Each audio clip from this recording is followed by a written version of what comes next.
Hello, everyone. My name is Haseeb Khan, and I am the Director of Innovation and Technology at Tkxel. And today we have Howard Holton with us, who is a very experienced CTO. So, hello, Howard. How are you today? I'm doing very well, Haseeb. How are you? I'm doing well. Thanks for asking. Okay, so first of all, thank you very much for taking out the time, and I welcome you officially on Better Tech.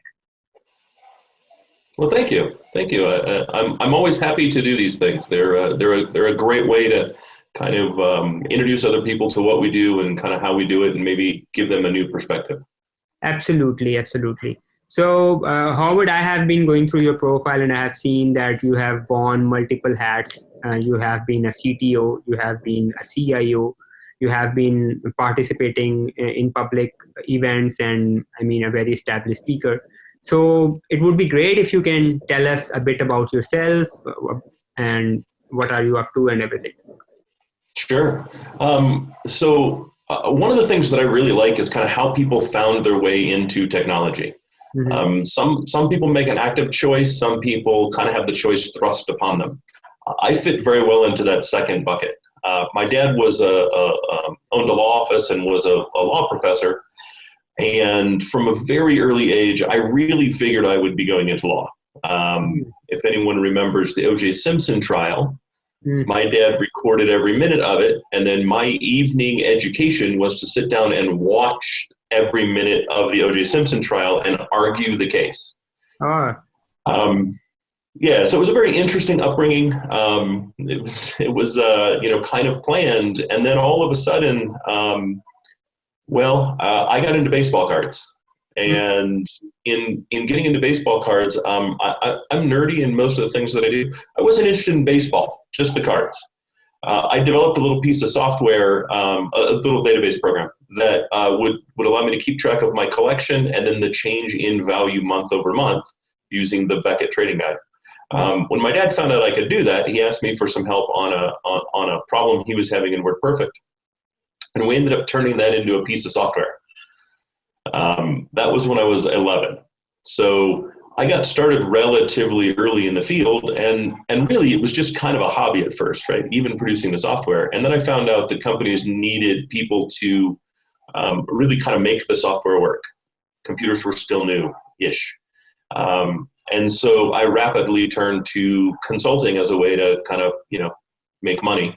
And that became a career as I became more and more addicted to kind of the constantly changing, constantly evolving, constantly adapting market that is technology. And most recently, I spent time as CTO of Hitachi Vantara, where I consulted with the Fortune 1000 and global governments in the C-suite on IT strategy, data strategy, and digital transformation. Mm-hmm, mm-hmm.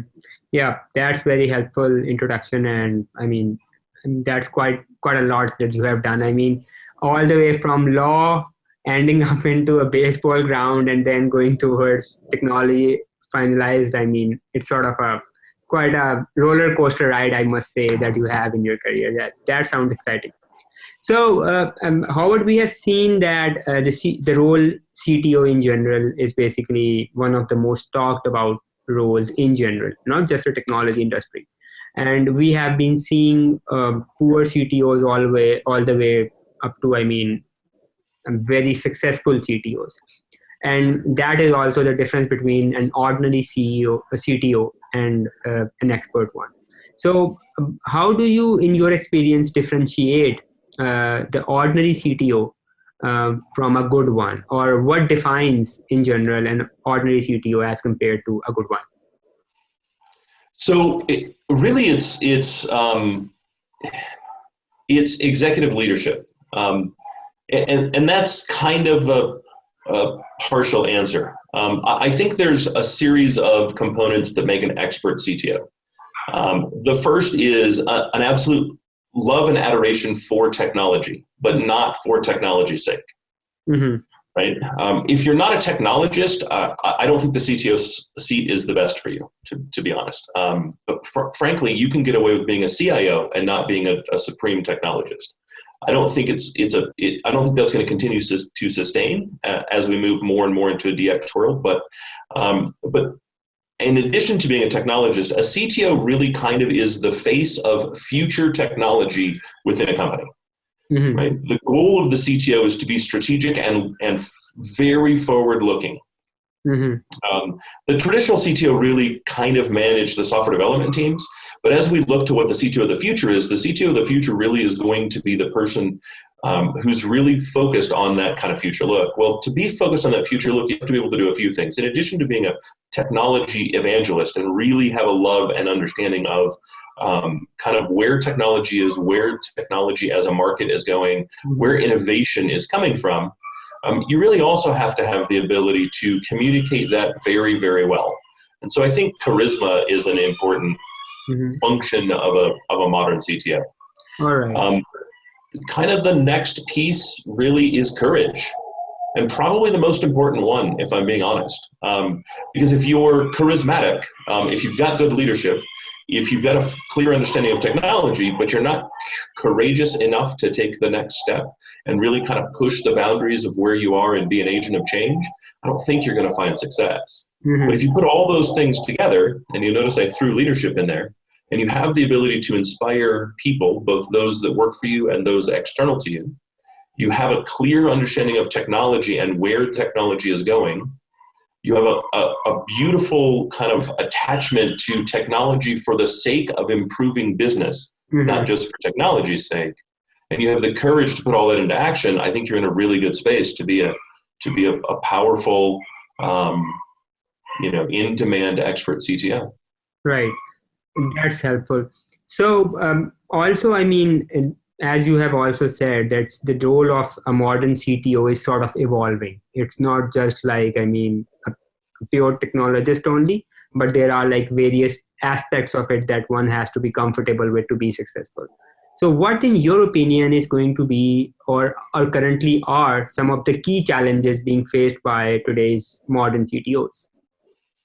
I think the biggest challenge really is not understanding kind of the big picture and the personalized picture, right? So the big picture is we live in a digital transformation world, right? Digital transformation is changing your company to deliver your products in the way your customers wish they could receive them. And we find the wish by being informed, and we use data to inform us. And so I think the first thing is not clearly understanding the role that data plays, both in our ability to move forward, but also in how our companies are valued. So I think that's one spot that I think is missed. I think another really is not understanding the value of leadership. Because frankly, as a CTO, as any C-level, you don't really do much. Your job really is to inspire those that work for you and those around you to achieve the goals of the company. Right. And so all of the wins, all of the successes are because of other people. Right? And so leadership really is about celebrating those successes, giving credit where credit is due, and inspiring further success. So I think between kind of a lack of understanding of data and digital transformation and how it relates to your business specifically, and really not a clear focus on leadership, I think those are kind of two big ways that we're missing, two big things that are missed. Right.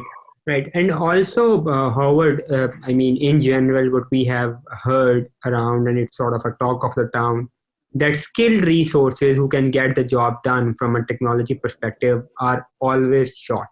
So the IT workforce that you really want in your team is not going to be there. You are not going to find the talent that you're looking for quite easily. So in your opinion, CTOs in any company, can they help address this problem, or this is something that is out of their hands? So absolutely. I would say you can't do it without the close collaboration of the CIO and the chief HR officer. But there's kind of a strategy that I use when dealing with that. And that is we're really not building, I'm not building just a team. I'm building an ecosystem of capability. And I really want to kind of put that first and foremost, because it's an ecosystem of capability, which means I don't have to have all of that on my staff.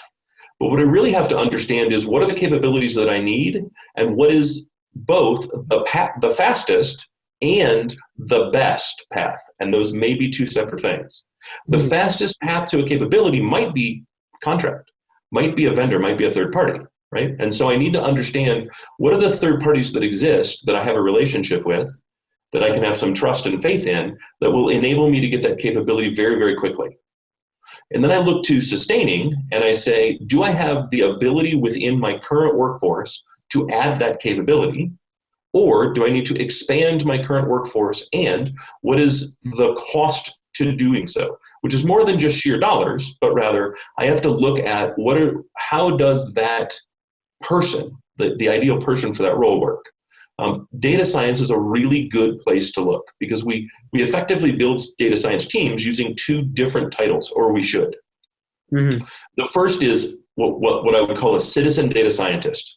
Okay. And a citizen data scientist is very specifically someone that has tribal knowledge of the business, understands that specific company and where the data resides and how the business currently uses that data. Mm-hmm. And how that data can inform the current business, right? Okay. The second type is the expert data scientist. The expert data scientist has a master's or doctorate in data science or mathematics. Mm-hmm. They bring three really critical features to my team. The first is the deep understanding of mathematics, right? Mm-hmm. Specifically those around algorithms. The second is the ability to understand and explain different algorithms, and specifically how they relate to the model that we're trying to accomplish, the modeling we're trying to accomplish. And then the third is the ability to read, grade, and understand scientific papers, which is not super easy. Mm-hmm. The reason I split those into two very distinct buckets is because citizen data scientists tend to be loyal. Mm-hmm. They tend to be more homegrown, and they tend to be a fantastic place to invest. That's not to say we don't invest in expert data scientists, but when we look to an expert data scientist, what we really have to acknowledge is most of us don't have $300,000 to pay them. Mm-hmm. We really don't, right? But Google does, Microsoft does, Facebook does, right? And so we're constantly in competition to retain our expert data scientists. Right.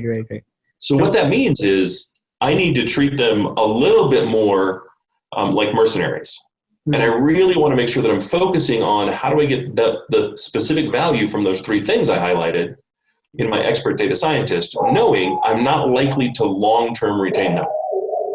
Right. That makes sense? Yeah, absolutely it does. And I would sort of appreciate what you have said, because I mean, in terms of the expert data scientists that you talked about, they are the ones who are like very much comfortable in terms of the business domain in which you are operating, right? So they are the ones who are in the operations, and they really live the company, or you can say breathe in or breathe out the organization culture and everything.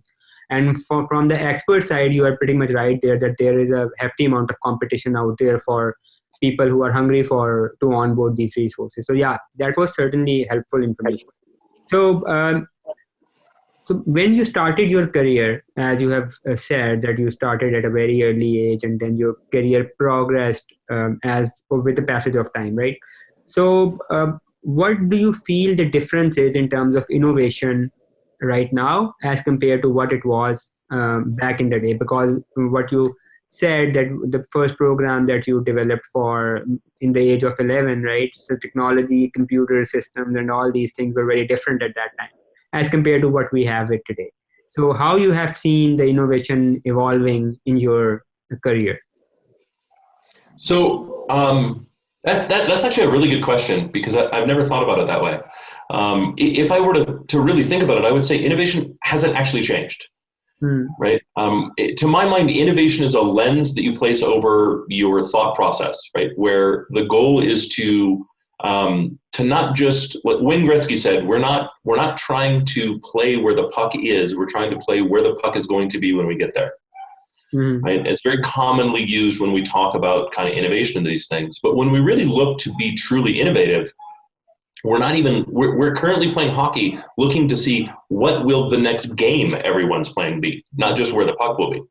Right. And so the truth is, I don't think innovation has really changed. I think what we're innovating on has changed, right? The capabilities to that innovation may have changed.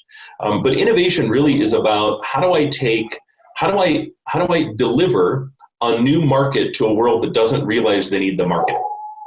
Right. Right. If we look at Apple, I argue, and I always have argued, Apple is not an invention company. They have never been an invention company, and they do not really truly invent. Right. I would say that the most kind of valuable thing Apple has brought both to themselves and to the world is the iPod.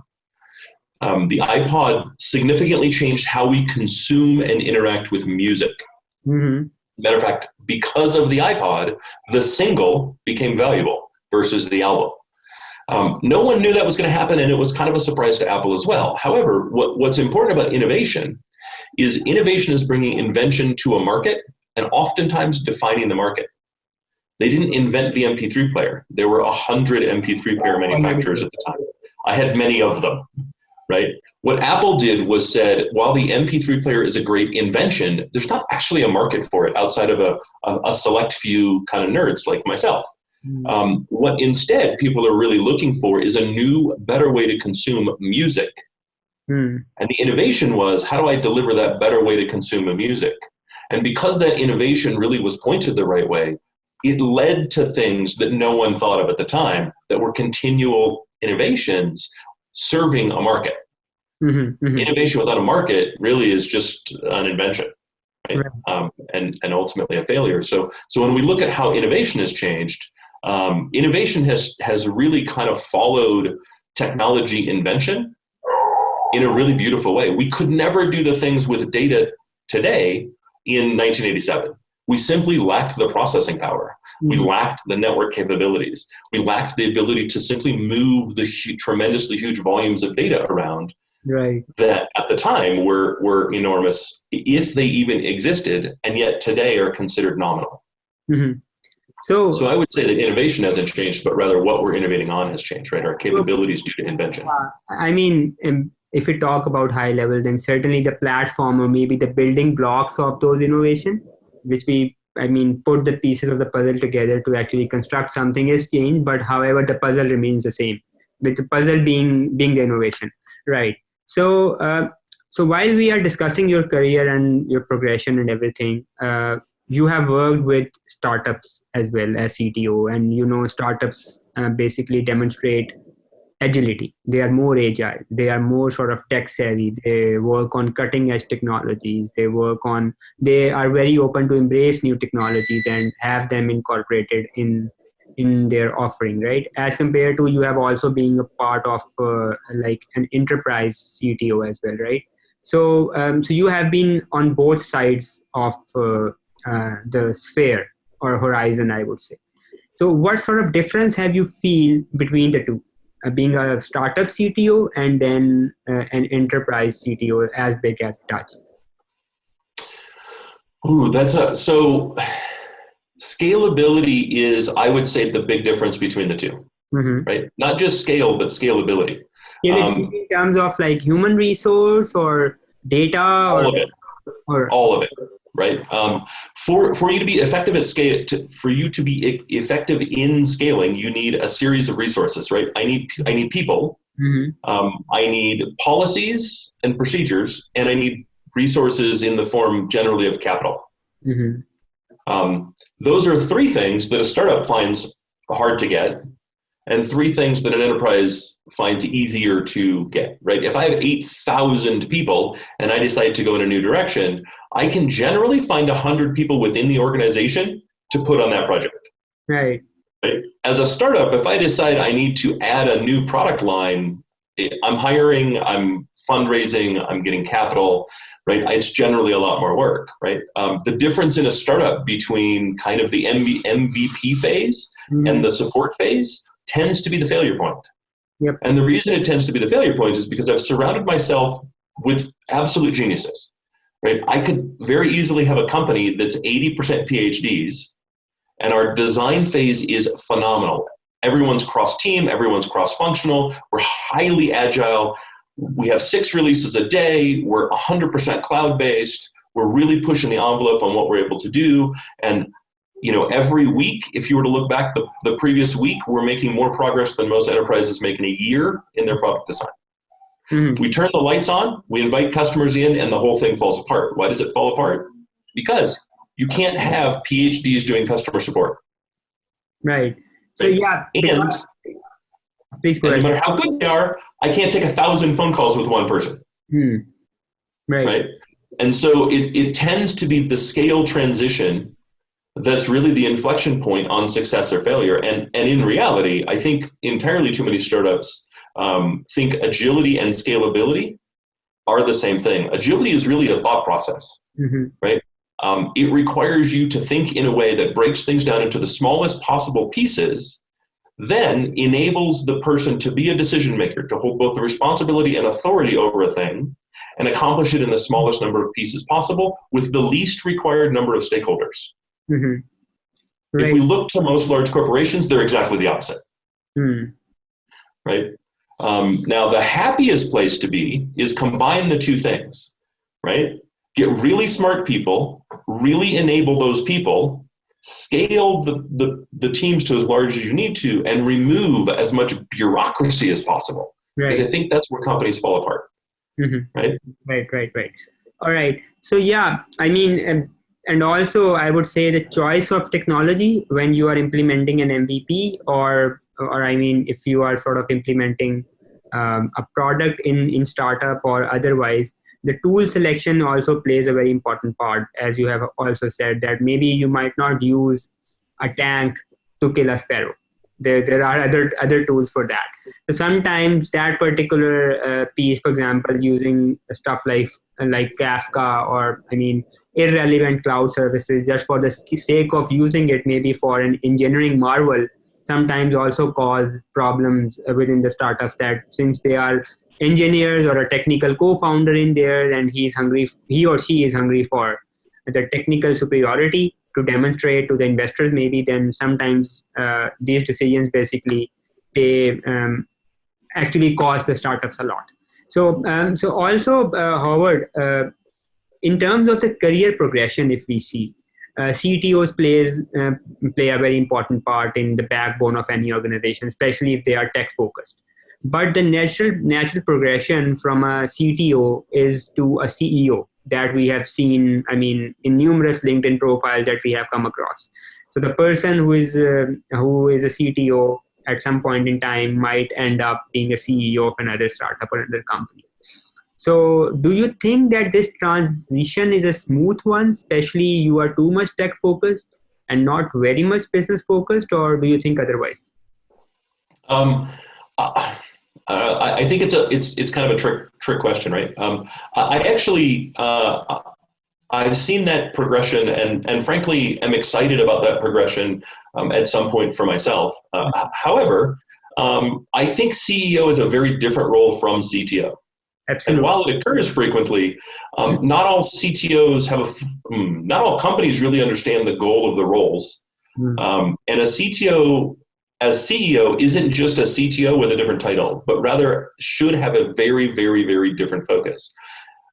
If your CTO has those skills that we talked about at the very beginning, right? And two of them, well, three of them, I guess, courage, leadership, and charisma are high on the list of things, along with a really, really, really good understanding of the value of culture, they'll make a fantastic CEO. Absolutely fantastic. Because companies are moving. The companies are tech companies. All companies are tech companies, right? And the reality is all companies are data companies. And no one is going to be better poised to understand that than someone who has the CTO background. So moving from CTO to CEO makes sense. However, the CEO role really is the inspiration behind the company. They are the core to the creation of the culture. Right. They communicate up and they communicate out far more than they need to communicate down. And yet when they communicate down, they need to be able to communicate down clearly, concisely, with strength and vision. And I think a lot of that is missed, right? And so I think the path from CTO to CEO is as valid or more valuable than the COO or CFO path to CEO. Like, I think it's a very good path, but it's still so highly reliant upon the individual. that I think it's important to understand what's the role of the CEO. And then as you go through your various phases, how does that change? A startup CEO versus a growth CEO versus a sustaining enterprise CEO are very, very, very different mindsets. And so, can you make that transition from one mindset to another? And then, I think the final thing is, and it's kind of true in startups throughout the kind of founder early employee bucket, is your goal to be the person in charge, or is your goal to see the company achieve as much success as possible? Right. If so, achieve the success, stay on the board, remain a member, right?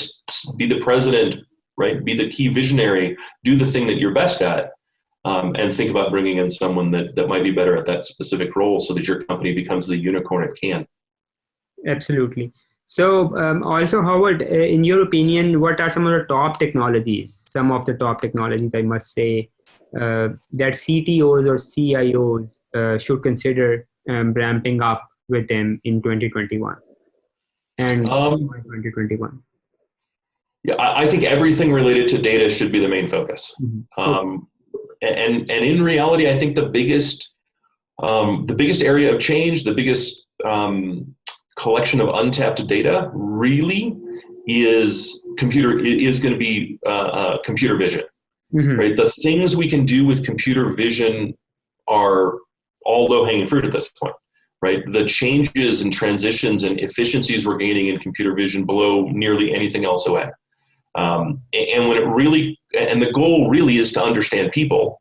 And the best way to understand people really is the infinite amount of data that can be gathered from computer vision, from the things we can see from putting pictures together.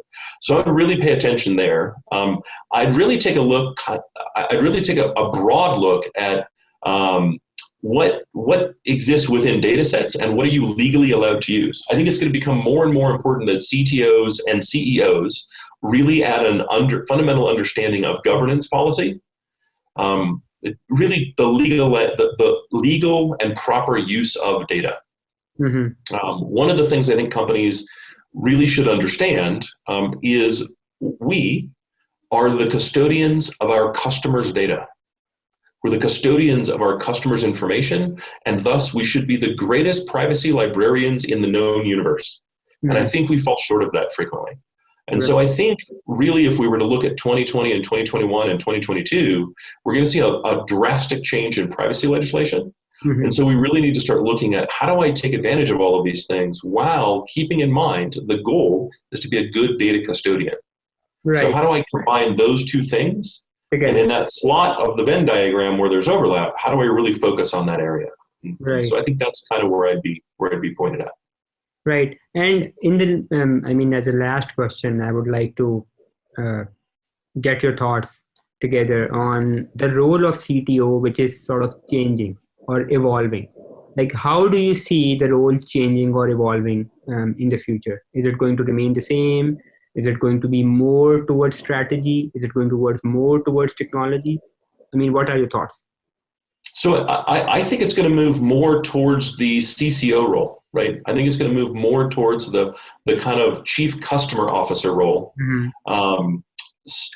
And combine that with the current kind of technology focus with the strategic overlay, right? So how do I combine the needs and desires of the customer in a really focused, really personalized way by knowing and understanding the customer, along with the technology and all the technology that's available in the market on a very forward-looking strategic view, right? Not how do I solve the customer problem today, right? What customers are calling in to support about, but really how do I ensure that we're meeting the long-term needs, the wish of those customers that really struggle to articulate it. I think that's really going to be where the CTO role goes, is more towards that kind of long-term strategic trusted advisor on using technology and data to inform about the customer wish that's coming around the corner.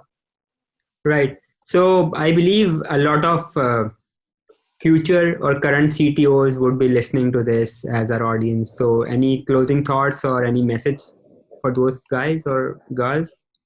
I can't stress how valuable leadership is. right? Leadership really is inspiring your people to be the best they can possibly be. And what I'd really like, especially as we kind of roll into the holiday season, is I'd like every CTO, every executive leader, everyone that wants to be a CTO to take a moment and really look back on kind of your accomplishments within leadership. How have the people who worked for you been better under your leadership? How have they excelled? How have they succeeded? And then maybe think about a New Year's resolution to simply do that better. Right. That was very thoughtful. And Howard, in the last, I would like to really thank you for taking out the time and speaking to our audience and sharing your thoughts. And I would love to host you again on a new topic in the near future and take it up from where we are leaving right now. Thank you very much. I think that would be great. I had a really good time. Thank you for inviting me. Sure. Thanks, Howard. Have a good one. Bye. You too.